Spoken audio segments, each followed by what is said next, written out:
Ek staan hier by Andries, hy's 'n gesoute toonseries ondersteuner. Andries, as jy vanoggend jou kas kon uithaal, sou dit 'n verskil aan jou vangste gemaak het? Definitief, Johan. Ek dink my perre by kort ek. Omdat ons die perre by het nie, moet ons 'n bietjie outside the box gedink het. So wat ek gedoen het, ek het die FX floaties gevat, in 'n banksakkie gegooi, bietjie spyker daar opgegooi. En nou lê ek, so hy raak lekker sag en goed, al my buite is so ver op hierdie floaties. En ja, dit werk vir my. Ek het ook 'n ander sakkie gevat en 'n bietjie Legend ingesit. Maar ons kry die geelietjies op die Legend, so geelietjies tel nie vandag nie. So ons bly by die spyker.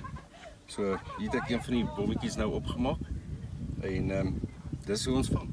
So, Excellent, Andries. Out of the box ding. Well done, ek is bly om te dink om te sien jy's innoverend. Baie dankie.